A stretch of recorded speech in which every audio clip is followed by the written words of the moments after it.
Hi అండి. చాలామంది ఏమనుకుంటారంటే బయట పని చేసుకున్న వాళ్ళు ప్రతిదీ కొనేసుకుంటారు, వాళ్ళు డబ్బులన్నీ వేస్ట్ చేసేస్తూ ఉంటారు అని చెప్పి చాలామంది అనుకుంటారు. మీ డౌట్ క్లియర్ చేయడం కోసం ఈ వీడియో అనేది లాస్ట్ వరకు చూడండి. ఫస్ట్ ఆఫ్ ఆల్ ఏంటంటే, ఒక మనిషి వండుకున్నా 10 మందికి వండినా అవే కావాలి, ఒకరికైనా 10 మందికైనా అవే కావాలి, ప్రతిదీ కూడా కావాలి ఇంట్లోకి అనేది. ఇక్కడ దొరకనివంటూ ఏం ఉండదండి. ఒక స్పూన్ కాడి నుంచి ప్రతిదీ కూడా దొరుకుతూనే ఉంటాయి.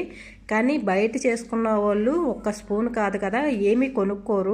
ఎందుకు అంటే ఎలా వస్తాయి మరి అంటే కనుక, బయట వాళ్ళు ఏంటంటే సంవత్సరానికి 2-3 సార్లు మొత్తం సామాను వాళ్ళ ఇంట్లో ఏమున్నాయి అన్నీ తీసేసి కొత్తవి కొనుక్కుంటారు. అలాగా సామాను అన్నీ కూడా ఇంట్లో పనిచేసిన వాళ్ళకి ఇచ్చేస్తూ ఉంటారు. అలాగా ఇంట్లో ఉన్న వాళ్ళు కూడా ఇంటికి పంపించుకోవడం, బయట ఉన్న వాళ్ళు అయితే ఇక్కడ వాడుకొని మంచి మంచి ఏమైనా ఉంటే ఇంటికి పంపించుకుంటారు. వాళ్ళకి సరిపడా ఉండగా ఇంకా చాలామందికి ఇస్తూ ఉంటారు. అంతేగాని బయట పని చేసుకున్న వాళ్ళైతే ఈ సామానానికి ₹1 కూడా ఖర్చు పెట్టరు. తినే వాటికి ఏమైనా ఖర్చు పెడతారు కానీ ఇటువంటి వాటి మీద అసలు ₹1 కూడా పెట్టరు, కొనరు కూడా అసలు అని.